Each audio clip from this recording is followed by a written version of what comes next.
जैसा कि आपने टाइटल डिस्क्रिप्शन में देख ही लिया है कि इस वीडियो में मैं आपको बताने वाला हूँ कि कैसे आप एक होस्टिंग के थ्रू, एक डोमेन के थ्रू कैसे बहुत सारे सब डोमेन्स क्रिएट कर सकते हैं। आप सब डोमेन, हंड्रेड्स ऑफ सब डोमेन भी क्रिएट कर सकते हैं। इट डिपेंड ऑन कि आपकी कौन सी होस्टिंग है। किसी किसी होस्टिंग में आप यहाँ पे 300 से भी ज्यादा सब डोमेन क्रिएट कर सकते हैं, 300 तक भी सब डोमेन क्रिएट कर सकते हैं। ठीक है, अगर आप होस्टिंगर का कोई प्लान चेक कर रहे हैं कि कैसे हम होस्टिंगर ले सकते हैं, तो मैंने नीचे डिस्क्रिप्शन में एक लिंक दे रखा है, आप उस लिंक को भी जाके चेकआउट कर सकते हैं। उस लिंक से भी आप यहाँ पे 77% ऑफ ले सकते हैं मेरे रेफरल के थ्रू। और आप अगर कोई डोमेन भी लेना चाहते हैं तो डोमेन भी जाके उससे परचेज कर सकते हैं। अगर आप डिजिटल मार्केटिंग सीखना चाहते हैं, डिजिटल मार्केटिंग की कोई भी सर्विस लेना चाहते हैं, तो नीचे दिए गए नंबर पे या फिर मेरी वेबसाइट पे जाके विजिट कर सकते हैं। चलिए अब सीखते हैं कैसे हम एक सब डोमेन क्रिएट कर सकते हैं और कैसे हम एक डोमेन के थ्रू 100 ऑफ सब डोमेन बना सकते हैं। बट इस डिपेंड ऑन कि आप कौन सी होस्टिंग लेते हैं। ओके, तो उसके लिए सबसे पहले आपको क्या करना है, सबसे पहले आपको क्या करना है, आपको एक होस्टिंगर पे अकाउंट क्रिएट करना है। आपके पास एक होस्टिंग होनी चाहिए। होस्टिंग आप कौन सी ले सकते हैं? होस्टिंग अगर मैं आपको यहाँ पे दिखाऊं, देखिए इस होस्टिंग में अगर हम बात करें जो अराउंड 139 पर मंथ के हिसाब से मुझे हमें पड़ रही है, इसमें अगर आप यहाँ पे देखें, यहाँ पे वो कह भी रहे हैं कि आप 100 वेबसाइट बना सकते हैं, 100 वेबसाइट बना सकते हैं। मतलब उसमें आप अलग अलग वेबसाइट बना सकते हैं, 100 ऑफ वेबसाइट। अगर मैं इसमें और नीचे जाऊँ, यहाँ पे आपको दिखेगा कि हम यहाँ पे सब डोमेन भी क्रिएट कर सकते हैं अलग अलग। मैं आपको just let me show you. ये देखिए, इसमें यहाँ पे आप देख सकते हैं, यहाँ पे 100 ऑफ सब डोमेन्स भी आप यहाँ पे क्रिएट कर सकते हैं। और इस वाले प्लान में भी आप 100 ऑफ सब डोमेन क्रिएट कर सकते हैं। देन इस वाले में भी आप 300 सब डोमेन क्रिएट कर सकते हैं। इस डिपेंड कि आप कौन सा होस्टिंग लेते हैं, उस हिसाब से यहाँ पे आप सब डोमेन्स क्रिएट कर सकते हैं। ओके, सो आई होप आप अगर ये लेना चाहते हैं ये ले सकते हैं, क्योंकि इसमें हमें 100 ऑफ सब डोमेन क्रिएट कर सकते हैं। अगर आपका बजट थोड़ा सा और अच्छा है तो आप जाके क्लाउड होस्टिंग भी ले सकते हैं, वो भी आप यहाँ पे ले सकते हैं। सॉरी, क्लाउड स्टार्टअप भी आप यहाँ पे जाके ले सकते हैं। ये वाले होस्टिंग भी आप चेकआउट कर सकते हैं अगर आपको ज्यादा ही सब डोमेन्स क्रिएट करना चाहते हैं तो। और नीचे मैंने ऑलरेडी आपको एक रेफरल लिंक दे रखा है, आप उस रेफरल लिंक को भी जाके चेकआउट कर सकते हैं। चलिए अब हम देखते हैं कि कैसे हम सब डोमेन्स क्रिएट कर सकते हैं। सब डोमेन क्रिएट करने के लिए बहुत इजी स्टेप में मैं आपको बताने वाला हूँ कि कैसे आप सब डोमेन क्रिएट कर सकते हैं। ओके, तो उसके लिए सबसे पहले क्या करना है, आपको जैसे एक होस्टिंग का प्लान ले लेना है। ठीक है, उसके बाद आपके पास एक डोमेन होना चाहिए। डोमेन के बाद क्या करना है, आपको सबसे पहले आपको अपने होस्टिंग का प्लान के डैशबोर्ड पे आ जाना है। डैशबोर्ड पे आने के बाद आपको जाना है यहाँ पे वेबसाइट के सेक्शन में। तो अभी ये दिखा रहा है कि मेरे पास टोटल अराउंड यहाँ पे 3 वेबसाइट्स हैं अलग अलग नाम से। ठीक है, ओके, नाउ अब मैं चाहता हूँ कि स्पेसिफिक जो मेरा सब डोमेन है उसको क्रिएट करना चाहता हूँ मेरे इस वाले sharmajistore.com उस वाले में। ठीक है, तो हम इसके जाएंगे, मैनेज करेंगे इस पे जाके। ओके, मैनेज करने के बाद अब हम यहाँ पे लेफ्ट हैंड साइड में नीचे जाएंगे। यहाँ पे देखिए डोमेन का ऑप्शन होता है हमारे पास। डोमेन पे क्लिक करेंगे, फिर यहाँ पे एक ऑप्शन है हमारा सब डोमेन का। सब डोमेन पे क्लिक करने के बाद अब हमें अपने सब डोमेन का नेम लेना। देखिए सब डोमेन क्या होता है मैं आपको वो भी बता देता हूँ एक बार, जिससे आप क्लियर हो जाए कि सब डोमेन हम किसे कहते हैं।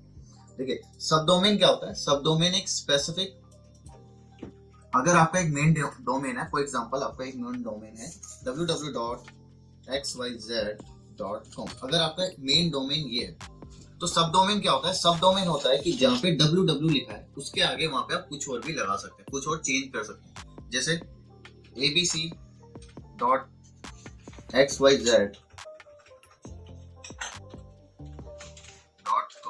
तो आप ऐसे भी यहाँ पे सब डोमेन क्रिएट, ये हो गया हमारा मेन डोमेन और ये हो गया हमारा सब डोमेन। तो ऐसे हम बहुत सारे सब डोमेन क्रिएट कर सकते हैं, 123.xyz.com। तो ऐसे आप 100 ऑफ सब डोमेन्स यहाँ पे क्रिएट कर सकते हैं। ओके, तो अभी हम देख लेते हैं कैसे हम सब डोमेन क्रिएट करते हैं। उसके लिए सबसे पहले वो मुझे यहाँ पे नाम देना है, तो मैं नाम यहाँ पे ये दे देता हूँ 123। और आप ये सब डोमेन बाद में डिलीट भी कर सकते हैं। तो अभी जैसे हम सीख रहे हैं, मैं आपको इसी में बता दूंगा कैसे आप उसको डिलीट भी कर सकते हैं। तो 123 मैंने यहाँ पे रखा, देन उसके बाद .sharmajistore.com मैंने यहाँ पे रखा, देन हम इसको क्रिएट करते हैं। ओके, तो यहाँ पे आप देख सकते हैं मेरा सब डोमेन यहाँ पे क्रिएट हो गया। ठीक है, अब मैं क्या करूंगा, मैं जाऊंगा वापस इस साइड जाऊंगा। यहाँ पे मुझे सर्च करना है ऑटो, AUTO। जब मैं ऑटो यहाँ पे सिलेक्ट करता हूँ, मुझे यहाँ पे जाना है ऑटो इंस्टॉलर में। ऑटो इंस्टॉलर में जाने के बाद अब मुझे जाना है वर्डप्रेस पे, क्योंकि मैं चाहता हूँ कि मेरे जो सब डोमेन है उसमें क्या आ जाए, एक वर्डप्रेस वेबसाइट आ जाए, जिससे मैं उस पर कुछ भी कस्टमाइज कर पाऊँ, कुछ भी चेंज कर पाऊँ।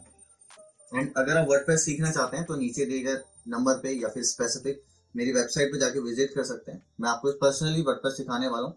ओके, अब मुझे यहाँ पे टाइटल देना है कि मेरा टाइटल क्या होगा वेबसाइट का। टाइटल यहाँ पे आप कुछ भी दे सकते हैं, जिसमें आपको हेलो, आप अपने हिसाब से इसको कस्टमाइज कर सकते हैं। जैसे मैं यहाँ पे हेलो वर्ल्ड लिख रहा हूँ। देन उसके बाद हम एडवांस पे चलते हैं। अब यहाँ पे मुझे सब डोमेन सिलेक्ट करना है। आपको एडवांस पे जाके अपना सब डोमेन यहाँ पे सिलेक्ट करना है, तो हम इसको ऐड करते हैं। देखिए मेरा सब डोमेन वहाँ पे आ गया 123.sharmaji.com। ये करने के बाद हम इसको करते हैं नेक्स्ट। ओके, यहाँ पे हम पासवर्ड देता हूँ। मैं यहाँ पे एक रैंडम पासवर्ड देता हूँ अभी, क्योंकि मैं बाद में इसको डिलीट ही करना है मुझे। Just 1 minute. ओके, यहाँ पे आपको पासवर्ड देना है। देन इसके बाद हम यहाँ पे कर देते हैं नेक्स्ट। अब यहाँ पे हमें कुछ चेंज नहीं करना। इसके बाद हम जस्ट इसको इंस्टॉल कर देते हैं। वर्डप्रेस हमारा इंस्टॉल हो चुका है। यहाँ पे आप देख सकते हैं हमारा सब डोमेन दिख रहा है 123। ये मेरा स्पेसिफिक डोमेन। अब हम चेक कर लेते हैं क्या हमारा बना है या नहीं बना। 123.sharmaji.store.com। तो यहाँ पे आप देख सकते हैं मेरी वेबसाइट पे वो आ गया। अब हम यहाँ पे देख लेते हैं कि जो सब डोमेन हमारा वो सही है या नहीं है। /wp admin हम यहाँ पे लिखते हैं। यहाँ पे आपको अपनी ईमेल आईडी देनी है। जो ईमेल आईडी आपने जस्ट पासवर्ड अभी सेट किया होगा वहाँ पे दी होगी। देन उसके बाद जो भी आपने पासवर्ड दिया होगा वो पासवर्ड देना है, और आपके सब डोमेन में आप जाके कस्टमाइजेशन कर सकते हैं, अपनी वेबसाइट को बना सकते हैं। आई होप ये वीडियो आपको अच्छी लगी होगी। अगर अच्छी लगी होगी तो प्लीज मेक श्योर कि आप लाइक कीजिए, कमेंट कीजिए, शेयर कीजिए। और अगर आप होस्टिंग का प्लान लेना चाहते हैं तो मैंने नीचे रेफरल लिंक दे रखा है, आप वो भी जाके चेकआउट कर सकते हैं। और अगर डिजिटल मार्केटिंग सीखना चाहते हैं या डिजिटल मार्केटिंग की कोई भी सर्विस लेना चाहते हैं तो प्लीज मेरी वेबसाइट पर विजिट कीजिए।